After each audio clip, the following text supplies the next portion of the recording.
Hey everyone, welcome back to the My Coach for Life YouTube channel.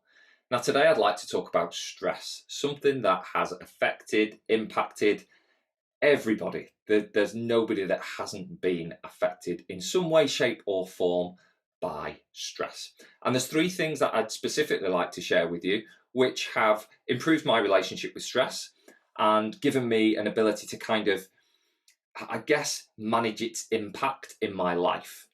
But first and foremost, let's just take a whistle-stop tour of what it is and what it's there for. So we've got this legacy, outdated system, if you like, that however many years ago kept us alive. So stress, in its most basic form, is there to keep us safe, keep us away from danger, and help us keep the species alive. However, that legacy system is rather outdated for the 21st century and where we are today. So we've kind of got this I need to stay alive system where all those years ago we'd have probably been regularly having to run away. So we've got the fight, flight, or freeze kind of details there, which I'm sure most of you are familiar with. And that's great. And it was great for that particular point in time for us as human beings. What we've got now is that same system is being switched on, and that physiological response we get, that fast heart rate, the sweaty palms sometimes, the quivery voice, the butterflies in the gut, that's all being switched on for scenarios and situations that are not necessarily life or death situations. Okay. And I think that's really important to remember, that when we are experiencing stress, what our bodies are actually saying to us is, hey, this is a really, really dangerous situation. Here's some chemicals. You'll have heard of cortisol and adrenaline, I'm sure. We'll pump them into your body for you so you can fight, you can flee, run away, or you can hide and then run away. And I think that's quite commonly known. However, the bit that's not ideal is this system's being switched on more and more with the way in which we're living, and can cause us to become quite poorly if we don't manage it well enough. And it's certainly not great for our stress response to be switched on a regular basis. So that just whistle-stop tour of our stress response system. Okay, so the three things that I would really like to share with you about stress. So the first one, we can switch our stress response on by thought alone. So that system that we've got inside of us that keeps us alive, that's there to ensure that, is that dangerous? If it is, right, what do I do? We can think about something in the future and that response system kicks off. Now, that was an absolute game changer for me. That was like, whoa, hang on a minute. And then when I thought about it, I thought, yeah, actually, I can think about a point in the future, or a certain scenario that I'm going to be going into, and I can feel a certain way about that situation. Sometimes, like I say, my heart might race, or I get sweaty very, very quickly. So knowing that, what I can then do is say, okay, I'm thinking about that, but I'm okay. I'm not in a life or death situation. Thank you, body. Thank you, response system, for doing what you're doing. However, it's not life or death. I'm just thinking about that thing, and you're doing what you're designed to do. So what's important there is our stress response system will turn on to perceived or real danger. So we want it to switch on in real danger. Of course we do. We want to stay alive.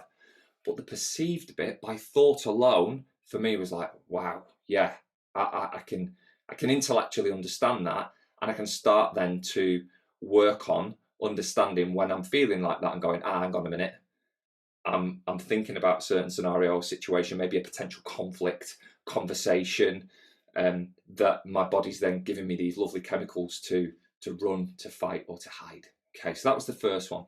Second one, when our bodies switch that system on, what it cleverly does is say, well, what systems do you not need any energy for right now? What can I turn off? And one of those, unfortunately, or fortunately, depending upon which way you look at it, is our immune system. So that means that every time we switch our stress response on, either by perception, by thought alone, or real danger, says, right, we're going to switch off anything that's repairing right now, anything that's trying to look after us, because obviously we need to relax and repair. We'll switch that system off. So if you are an individual that is constantly in a state of stress, maybe stressful situations day in, day out, something to bear in mind is that you're switching your immune system off. Well, you're not, but it's automatically switching off in order to give you more energy, more power, if you like, in the system that thinks that you're in a life or death situation. So that was the second thing that I thought was really interesting, and also something to bear in mind in terms of how to look at managing your stress. Because if you know you're switching your immune system off on a regular basis, highly likely that you're susceptible to becoming poorly more often. Okay. And then the third one, which is in a similar vein, is when we get in a stressful situation, the very person, if you like, the part of our brain that is us, where we reside, switches off. So it's one of those things that says, we perhaps don't need logical analysis and lots of thinking right now because we're in a life or death situation. So we'll switch the very person that Adam, in this case, we'll switch him off because we don't need him right now. And well, why is that important? Well, I'm pretty sure you've all done stuff you wish you hadn't done in a stressful situation. It's not ideal for making the best decisions possible because we're just not thinking straight. So what use is that? Well, if you know you're going into a particular situation and you know that you're likely to become stressed, well, you can almost preempt that you might not make the best decisions possible. And those three things combined for me made me really look at how I experience stress, because we all experience it slightly different. So although the chemical makeup and the chemicals that get released in our body are different, we all have our own experience of stress. So those three things, our system will get switched on by thought alone, perceived. So if we're perceiving a conflict, a danger in the future, our stress response will get switched on. Number two, we are switching our immune system off, which for where we are right now, I'm recording this in January 2022, there's just a lot going on in the world. There's more expected of us. There's the pandemic, there's work, there's just appears to be more stress, people talking more about stress than ever before.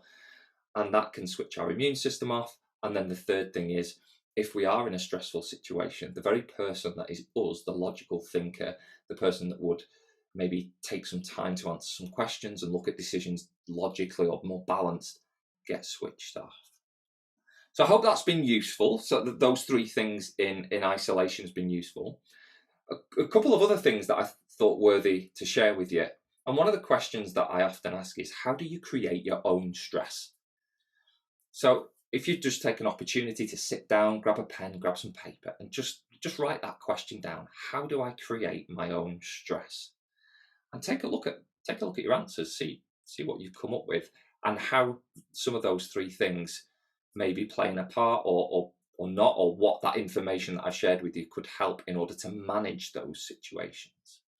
And then finally, I just wanted to share a couple of things that might be useful in terms of managing your relationship with stress that have helped me.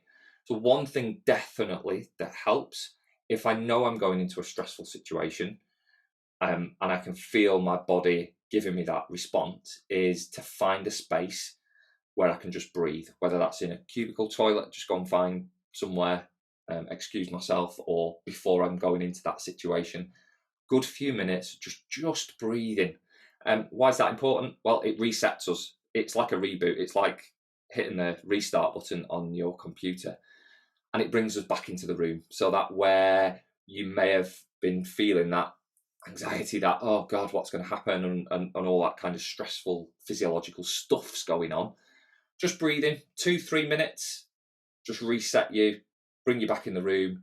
You can then look at, right, what's going on? What do I need to do in this particular situation? A bit more like in a balanced, more conscious state. The second thing that I have worked on personally and with other people is just to meditate. And, often, I don't know how to meditate. I've never done it before.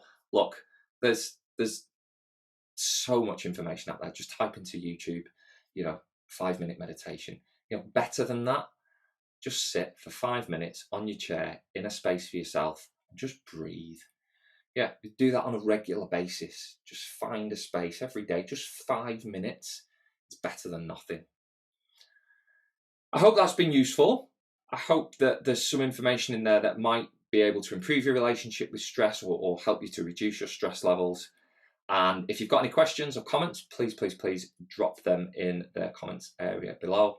And as always, I would love you to subscribe if you haven't done already. Please feel free to share this if you think it's been valuable. And I look forward to seeing you again really, really soon.